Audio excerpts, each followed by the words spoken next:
Hello there, it's Antrice, and welcome to another episode of the Savvy Painter Podcast. This episode is sponsored by Trekell Art Supplies. For over 30 years, Trekell has been obsessed with the art of brush making, and now they're applying that same obsession to professional-grade artist panels. Both their brushes and panels are made right here in California at their Hesperia factory. Go to Trekell.com and use promo code SAVVY16 to get 15% off your next order. This week, I talk with Jennifer Farris from Studio Gallery in San Francisco. Jennifer Farris and her husband Rab Terry opened Studio Gallery in late 2003 to showcase the work of Bay Area artists. They hang a new show about once a month, alternating between solo and themed group shows on subjects like Bay Area cityscapes and landscapes or work inspired by food and drink. You will really enjoy this episode if you have ever wanted to know what it's like running a gallery. Jennifer talks about what criteria she uses to determine if an artist is ready for a solo show with her, how artists and galleries can work together to make a better experience for collectors. Plus, she shares tips for artists who sell their own work online. And she also talks about how she handles changes and experimentation in the artist's work. And I'll give you a hint, it has a lot to do with communication. Studio Gallery is in San Francisco. Their website is studiogallerysf.com. Here is Jennifer Farris. Jen, thank you so much for being on the Savvy Painter Podcast with me. I really appreciate you taking the time to talk with me. Thank you, Antrice. We are super happy to be included. I would love to know, how did you start your gallery? What is the story behind Studio Gallery? Well, we really started the gallery on kind of a lark. My husband, Rab Terry, is a painter, and we both love art, and we had spent a lot of time. Rab spends a lot of time painting, obviously, but we spent a ton of time going to galleries, going to museums, doing studio visits. Open studios is a huge thing. We just loved art, and we always thought it would be fun to have a gallery. And we both we started the gallery about 14 years ago, and we both thought, it would be great to have some place in the neighborhood. So anytime a little space came available in the neighborhood, we would look at it. And it was just like, horrible. Okay, here come the fire engine. And we never found anything that was even remotely good. So I came home one day from my day job and parked my car on the little commercial street in our neighborhood, Polk Street. And I saw this little space that was available. And I came home and I said, Rab, there's this awesome little space available. And I described it to him. And he said, oh my God, it's such a pit. That place has been available for months. You just never noticed it because it's so horrible. And so anyway, eventually, of course, we got the pit and Rab fixed it up and it was great. So we just kind of did it because we thought it would be fun. And Rab was painting full time at that point, and I was working actually as a consultant for myself. So we had day jobs. And so we just kind of fitted in, and we sat down and thought, what's the worst that can happen? And we just sort of tried it, and it turned out to be really fun, and it wasn't the economic disaster that we thought it may have been. And so we just kept going, and it was great. The first couple of years, we really learned a lot. I'm sure. Yeah. Yeah. And 14 years ago, that would have been, right. So you're talking 2002-ish? Yeah, I think towards the end of 2003. Yeah. Yeah. Okay. So I'm actually kind of curious, because you just sparked something in the way that I tend to think and the way that I make plans. Is I'm also one of those people that I'm like, okay, what's the worst thing that could happen? And then I kind of look at here's every disaster that can occur if I go through this. And if it does, what am I going to do? So I'm kind of curious, when you guys were thinking about opening it up, what were some of your worst case scenarios that you were contemplating?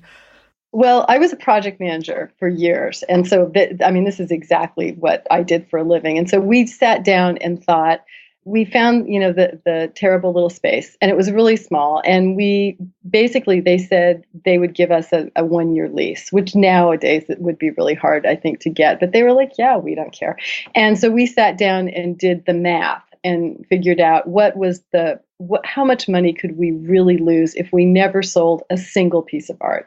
And so we guessed because we had no idea. We didn't know that your electric bill, if you're a business, the rates are different than the electric bill if you just have an apartment, So we got some things really right and some things really wrong. But basically we just figured, what if we never sell anything and we lose every cent that we put into it? How much would it be? And it was like, oh, this is, it would be like our MBA.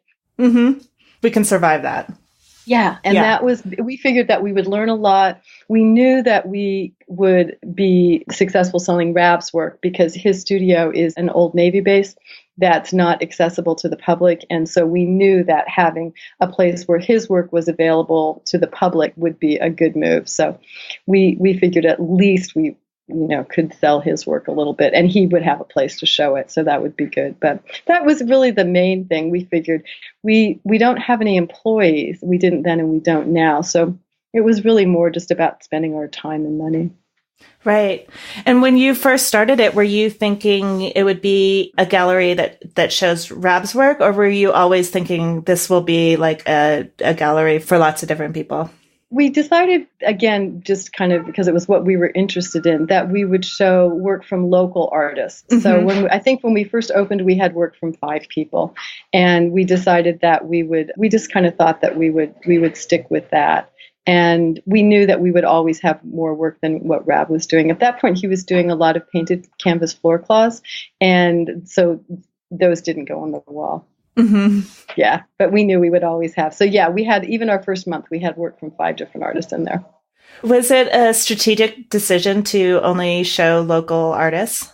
So in retrospect, it was a strategic decision, but I mean, we just kind of thought it would be fun because we knew a lot of artists. Rab's in a huge complex with a lot of people, and I knew a lot of artists just because I had always known a lot of artists and even before we had met. And so we just thought it would be fun.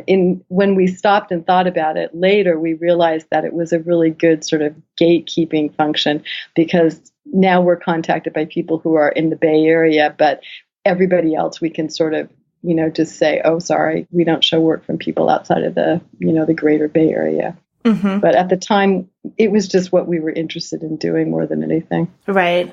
And what you know. Yeah. I'm kind of curious. This is a question that I get often, and it seems like the perfect time to ask you because I know you're hanging a show very soon, next week, I believe. So I'm curious, how do you, as a gallery, work with the artist to determine what pieces go into the show, and how can you describe that process?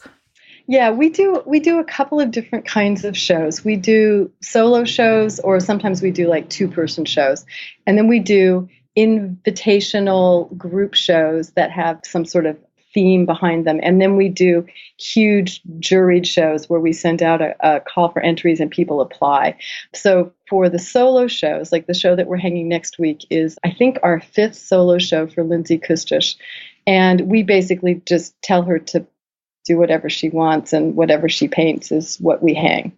So we go and make sure that, things are coming along, and if she needs any help or, anything, which of course she doesn't, but we just basically say, go for it. Let's see what you want to show. We figure the artists have so many restrictions on them, whether it be size, price, subject matter, timing, that if you get a solo show, that it should just be a chance to show the world what you want to show. That's like every artist's dream, I think. I'm like, this isn't even airing yet, but I'm hearing like in my head, all these people just going, yes! Well, we don't do that many solo shows. Right. I mean, we do. This year we're doing 6. And we will certainly come over. If you have too much work, we will, of course, be more than happy to help you, edit it. But that's not usually, there aren't too many people that really have that problem. The editing problem. And I imagine, I always stop myself because I really don't like putting words in people's mouth. But if somebody has a solo show, I imagine there's already a relationship there. And so it's so much easier to just say, sure, do what you want because you already know them. Yes. I totally just put words in your mouth, even when I said I was going to. No, it's true. So if we look at our schedule for this year, for example, we're doing Lindsay's show, I think this is her 5th solo show. We'll do a solo show with Kana Aoki, and this is, I don't know, maybe our 3rd with her. Rab will do a solo show, and this is probably his 5th in the galleries, maybe. Bill Cohn will do a solo show. It's maybe his 4th or 5th. Michael Chamberlain will do one in the fall, and it'll be his 4th or 5th probably. And then we'll do a show with Denny Holland, and it's his first solo show with us. Oh, wow. That must be exciting. It is. It's really exciting. It's always fun to see what people come up with. And some people, have work ready months ahead of time. Some people paint up to the last day. It's just, we're curious to see what people come up with. And that's what we're interested in. So, we definitely have an idea of what's coming because we go visit and do studio visits and, talk about all the work. But I think it's a great experience for us, just like everybody else. We can't wait to see what the show looks like either. Yeah. What are some of the criteria you use to determine if an artist is ready for a solo show? For us, because we just don't have that many slots during the course of the year, it's somebody that we want to see more of. We want to see what they do if they get a chance to stretch their wings. It's somebody we want to see more work from. It's somebody that we have a relationship with, and we don't want to give somebody a solo show or even a 2-person show if we don't think that we can do a reasonably good job selling the work. We know how much effort goes into getting ready for these shows. And for most of the people, we plan the shows about a year in advance. Some people have shows like every year and a half or so. And, you don't want to have somebody spend all that time doing all that work and holding that work back from other shows and competitions or, opportunities, and then not think that we're going to, do a reasonably decent job selling it. So we need to have some sense that we're going to do right by them. Right. In a perfect world, right? Yes. What are some of the things that artists that you represent could do to help you make things easier in terms of if an artist came to you and basically said, how can I help you sell my work? Aside from the obvious of create good work in the first place, what are some of the other things that in terms of their relationship with you or how they interact with the gallery or, things like that would be really helpful? If it's an artist that we already show, yeah, somebody that you already show, somebody you already had a relationship with, or maybe, like a better way to ask it would be like, what are some of the ways that your artists have helped you or things that they've done that have really made the show easier or the collectors happy or something like that? Well, I think for a lot of the artists that we do shows with, we love doing some sort of an artist talk or a demo or, whatever they're comfortable with. Not everybody wants to stand in front of a group and, extemporize about their artwork, but that sort of thing is always interesting and fun, and collectors love that. We have a lot of artists that are really have spent a lot of time learning social media, and we've all sort of come through that process together. We are learning and, get better at all of that as well. And having a social media presence is certainly a big asset. It's like the modern day version of a mailing list, and that's always helpful. For a lot of the artists that we work with, they sell their work themselves. They sell their work through us. They may sell their work through other galleries in Northern California, for example. And, it's one of the things that's really important to us is that there's a consistency between the pricing. We don't want people to find that a comparable piece is priced differently at different places. And so that's something that I think is a sort of a behind the scenes key to success.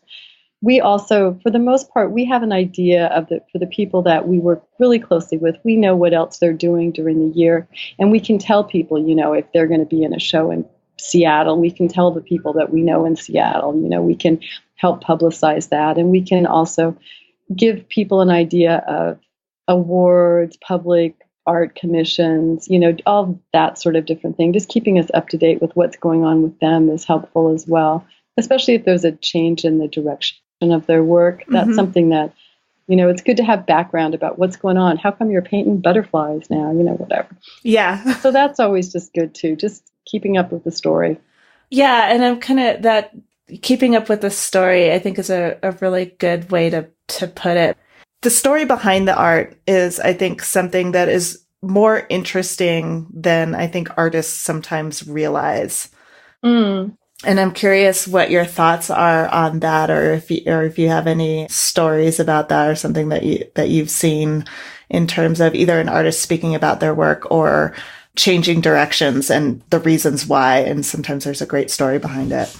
I don't know if I have any huge examples that leap to my mind right off the cuff, but I think for us, a lot of the time, if we have a show in the gallery, like right now, we have a show with, I guess, 35 different artists.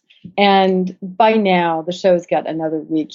Several of them have sold everything. So what's on the walls now evolves a little bit during the course of the show. But, we try to understand a little bit about each of the pieces, because even if you come to the reception where a lot of the artists are there, that's like one afternoon out of a whole month's worth of show. So part of it is we try to make sure that we understand what the story is behind the work, even if the artist isn't able to be there and tell that story themselves. An artist talk or something like that is a good opportunity to be able to hear what they have to say. But a lot of the people, I think, are just, curious about individual pieces. It's particularly an individual piece that you buy. And so the more information that we can give them about that piece on behalf of the artist in most cases, because they may not happen to be there when the person comes to see the work, is always helpful. Because we only show local artists, you get a chance to meet the artists a lot in our gallery. People just come by, collectors come by, neighborhood people come by, artists come by. We got people just coming by to say hi all the time. So you may actually meet somebody who painted a piece of yours just, because you happen to be there at the right time. Some collectors don't want to meet the artist. We definitely have had that happen several times. I'm like, oh, the person that did your big pieces here, do you want to meet them? No, that's okay. Really? Oh, yeah. Some people are shy, some collectors are shy, some artists are shy. It's, there's lots of different ways. But a lot of people get a chance to meet the artists in the gallery because everybody's just, there all the time. So that's always kind of fun too. Yeah. Do you think it's because they're shy or they're trying to be polite? Or do you think sometimes, like my equivalent, I guess, would be if there was an actor or something like that I really admired and I saw them, I could imagine not wanting to disturb them. But I can also imagine kind of going like, I don't really want to meet this person because I have a perception that I want to keep. Oh, yeah. I remember reading one of my favorite authors when I was quite a bit younger at a book sign. He did a reading at a book signing. And I said, I've read this book 7 times. And he just looked at me and said, really? Oh my God. And I just thought, oh God, I've totally humiliated myself. But it was also just like, it was just a funny moment. Mm-hmm. Well, I think some people, we have a lot of collectors, a lot of people who've bought work from us over the years. And we, again, because we're local and not certainly, a lot of our collectors and buyers are not in the city anymore, but, a lot of them are. And so we definitely have some people who are just shy and don't, necessarily want to meet anybody. Right.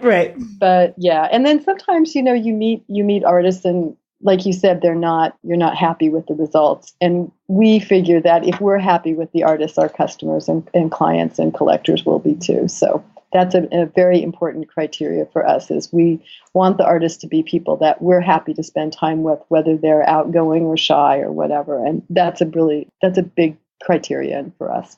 Yeah, because you're entering into a long-term relationship, and you want to be around people that you enjoy.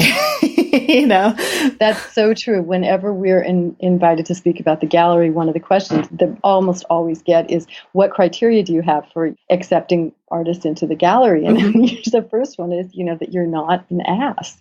And people always think that's really funny, but, it's really true. It's like, if I wanted to work with jerky, difficult people, I would go back to my old job. We're not doing this because we want to spend time with people that we don't like. We're doing this because we want to spend time with people that we are interested in, people that are interested in us, people that have goals and interests that align with ours. And it's the same thing with our collectors too, So it's very important to us. This episode is sponsored by Trakell Art Supplies. Courtney Bridges manages the marketing campaigns for Trakell Art Supplies. She keeps a close eye on social media trends and keeps current with this changing landscape by sharing information and comparing notes with artists.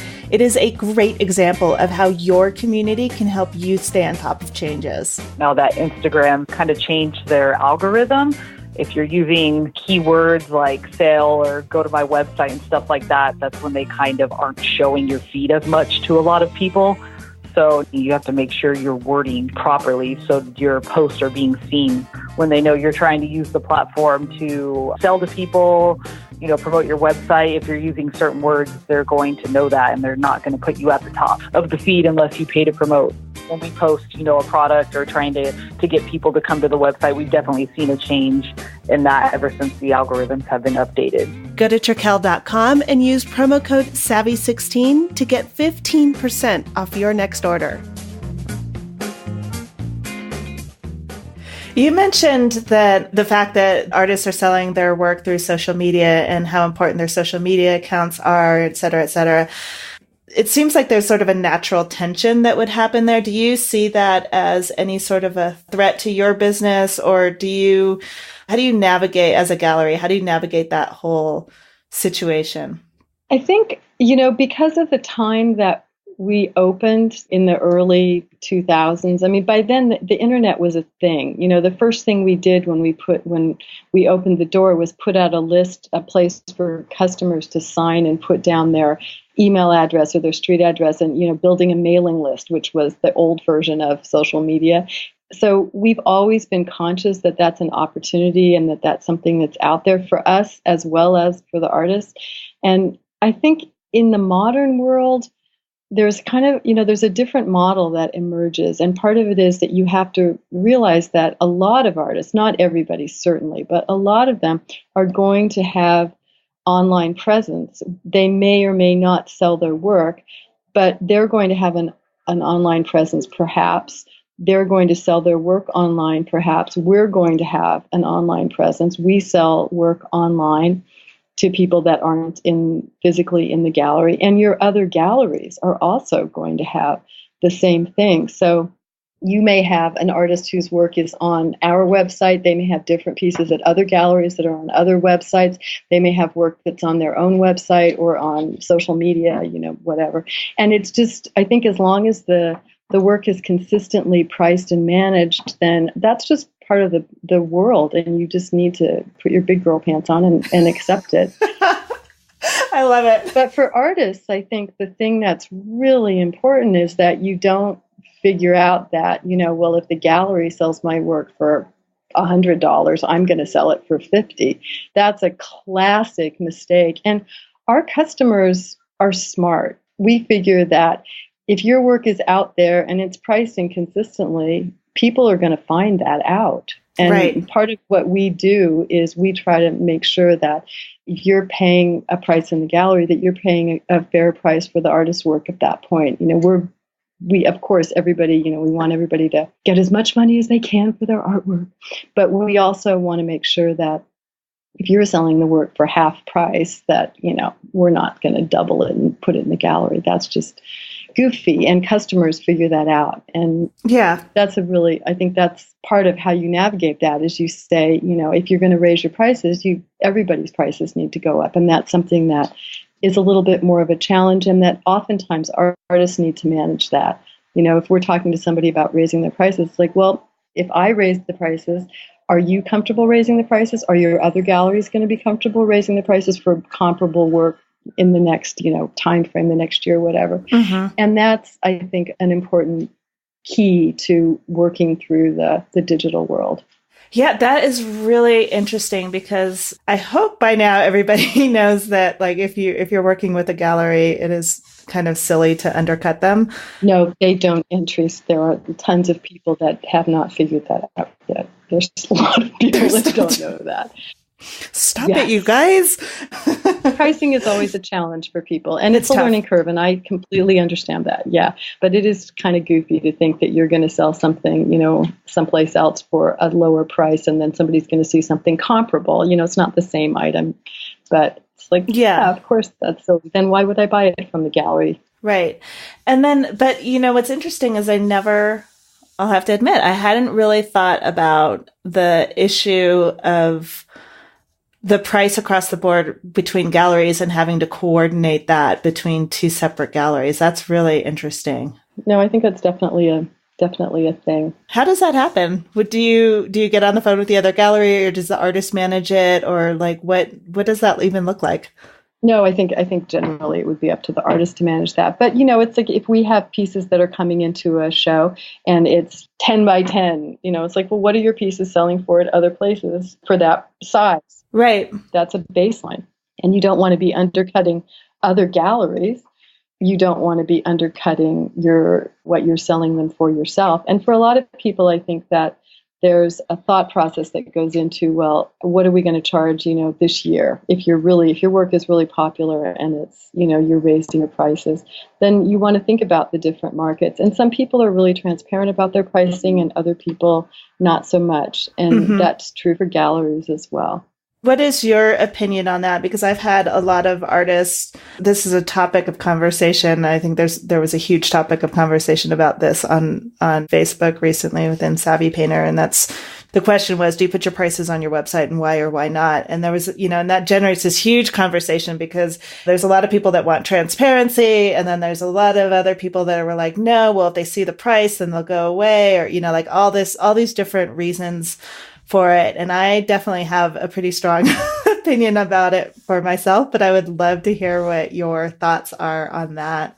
Well, I wouldn't tell somebody how to manage their own website. I think that's a personal decision. For us on our website, we have a lot of people who are not local who look at our website and want to see what the pictures are that are in the show.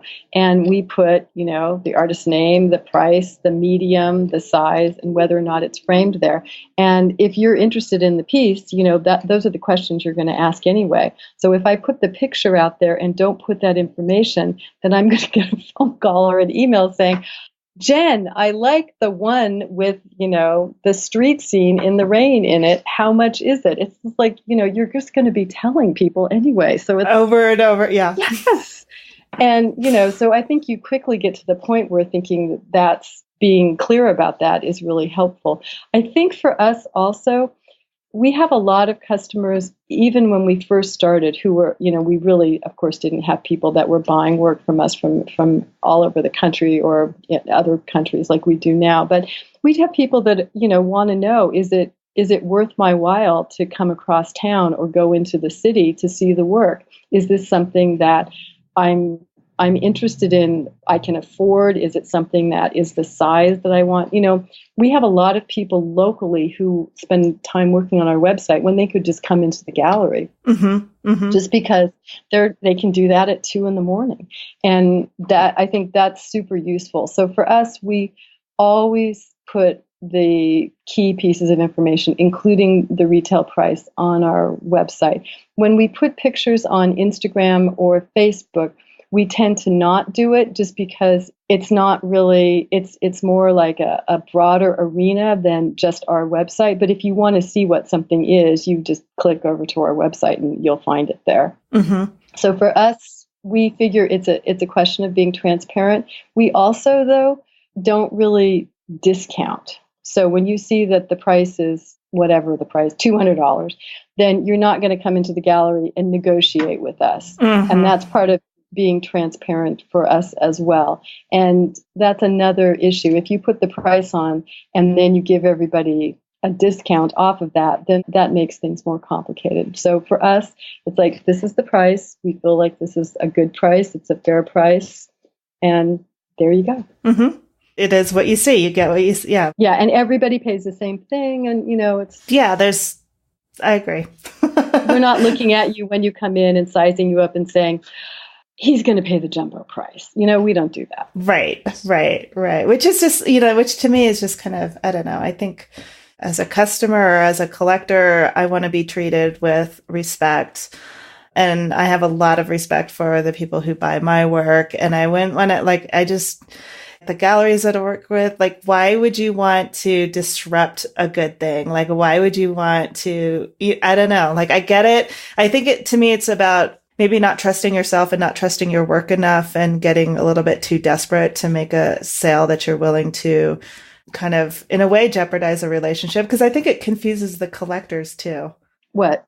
If you're giving discounts, then what's the obvious question would be, well, what's the real value of this artwork, and why is it this much here and that much there, and in which place am I being overcharged? Where's the actual price? Mm-hmm. Yeah. But, everybody has a different business model, and right. We tend to be a little bit more commonsensical. I think for us, it just made more sense to do it this way. But, I totally understand that different places have different business models. And I think for a lot of artists, if you're putting your prices on your website and some of your galleries aren't, that may be, that's something to think about as well. Mm. So it may be really easy to decide if you're putting your prices on your website, if you're just showing with us, because that's what we do. But if you have a more diverse landscape of galleries and places to manage, then that's a different good point. Sort of situation. Yeah. So, everybody needs to kind of figure out what works for them. But and communicate. Mm-hmm. Yeah. I'm guessing within a group show, you may have some artists that you're just beginning to work with. Do you help them at all with following up on that pricing question? It's so difficult for a lot of people to price their work, and it causes a lot of anxiety with artists because they're like, I don't know, what do I do? Do you help them price the work? Yeah, we will. Yeah. Okay. And how do you determine that? Well, we do a couple of shows a year. We just do a few because we get so many entries. But we do a couple shows a year where we publish a call for entries and people apply. And in that group, there are usually some people who've never shown their work in galleries before or who are just starting out. And in that sort of situation, of course, we'll help you give some advice. If people have their work out there already, then they've, in many cases, sort of established a baseline.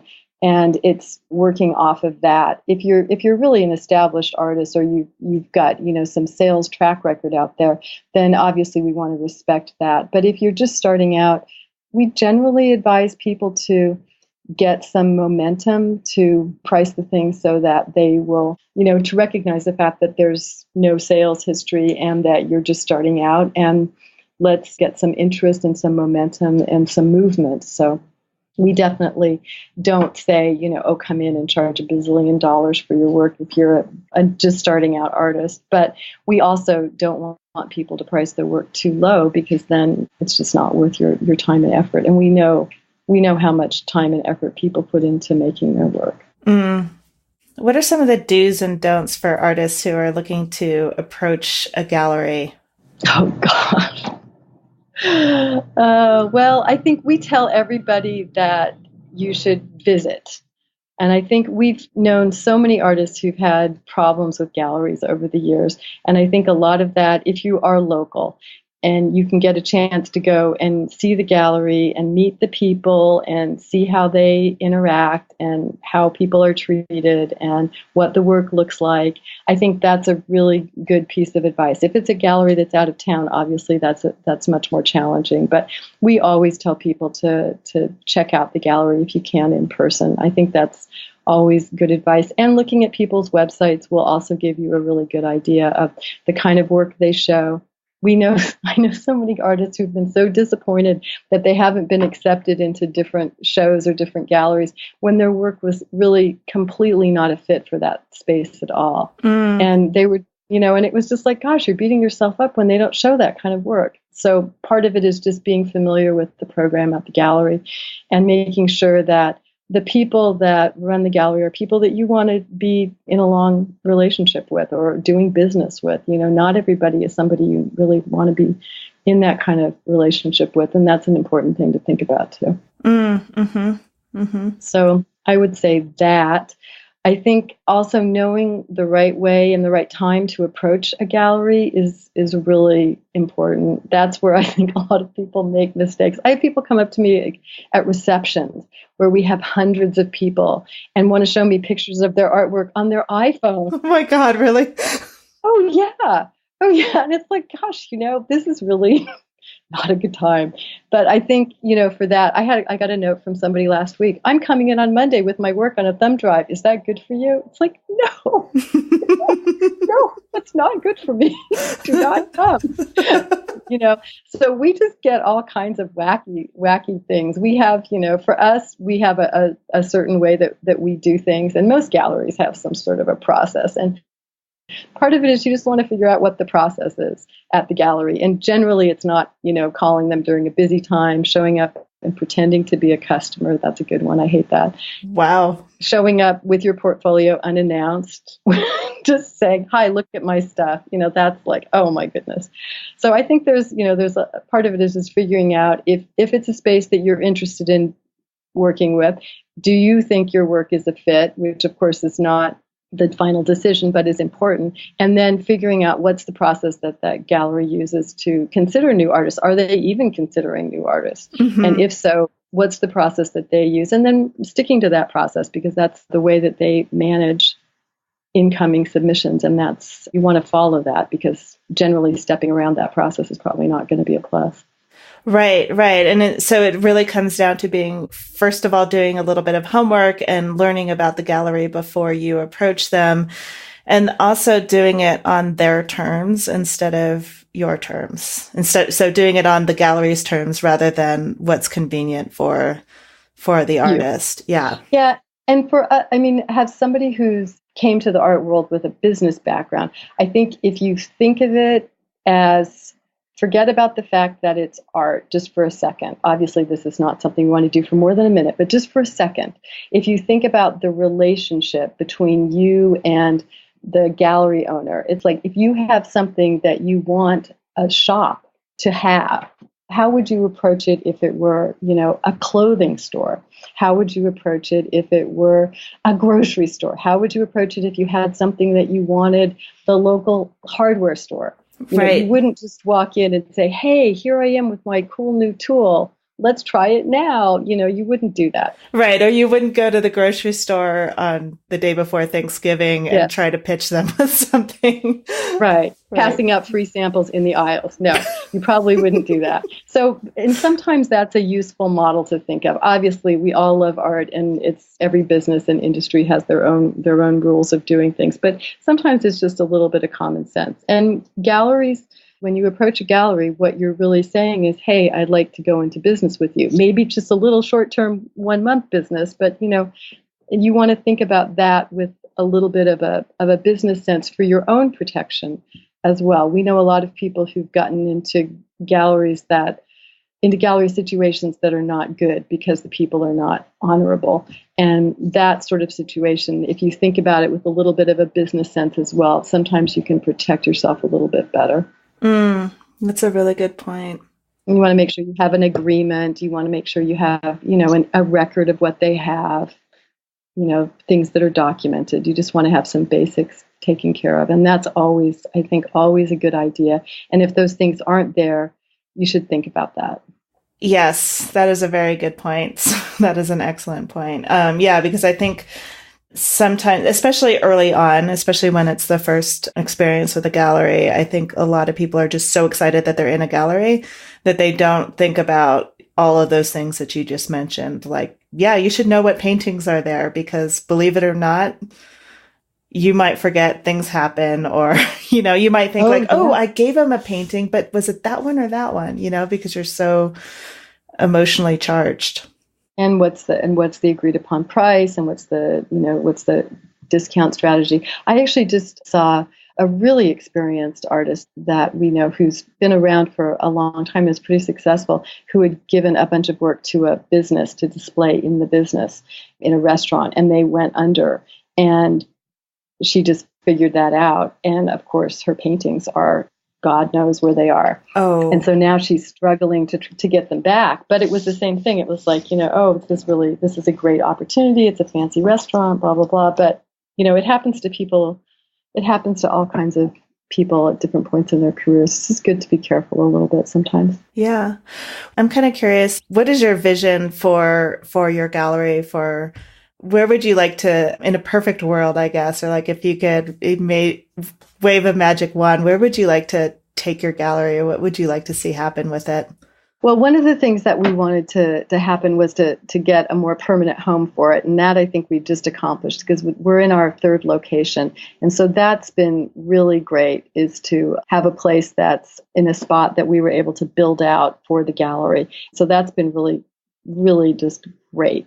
A lot of what we're working on now is just really working with our artists and making sure that the shows that we do are interesting and varied, and that we have some things that we do every year that are kind of become almost traditions for us, but we like to do some things that are different every year as well. And so part of it is just making sure that we're keeping fresh and meeting new people and new artists and coming up with new shows. And then we're also having a pretty good time. It's a lot of work, but we're having a pretty good time with our online presence as well. And so that's something we'd like to continue to grow as well, because it's fun. And we reach a ton of people that, we don't necessarily see in San Francisco.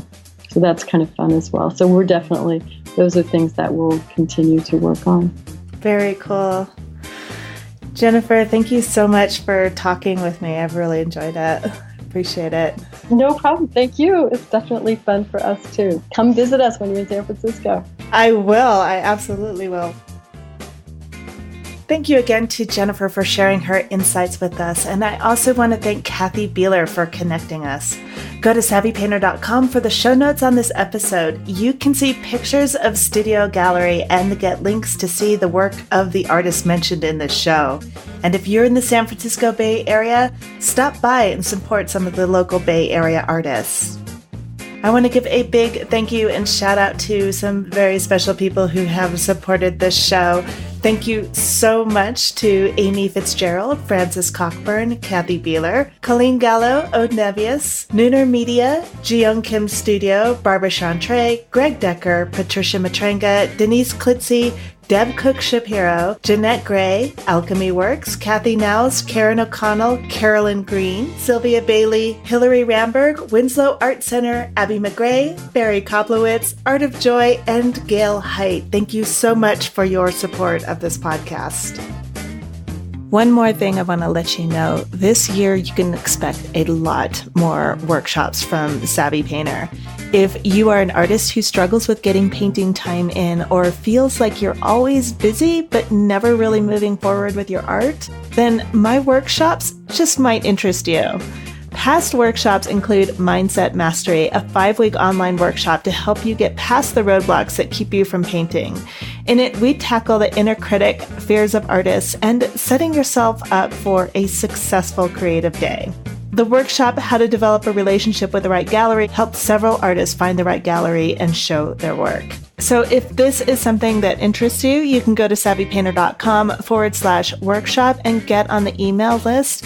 This is separate from the main list that tells you when a new episode comes out. This is just for the workshop, so you don't get quite as many emails, but when you do, there's always something really good happening. Sign up now and get a downloadable PDF with case studies that tell you exactly how 3 artists pushed through barriers that were getting in the way of their studio time. You can, for example, learn how Rhonda went from not wanting to call herself an artist to getting her very first solo show. Also, listen to an introverted artist describe how she built her confidence and then spoke in front of an audience of her peers. And you can discover the tools that Samantha used to take back her power after a decade of believing that she had no, I'm putting air quotes there, she had no talent. So again, go to savvypainter.com/workshop to reserve your place on the list.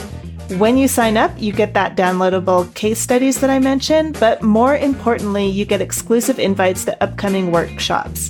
Most of the time when I launch a new program, it sells out before I ever announce it publicly. So reserve your spot now at savvypainter.com/workshop. Until next week, this is Antrese Wood with the Savvy Painter Podcast. Thank you so much for listening.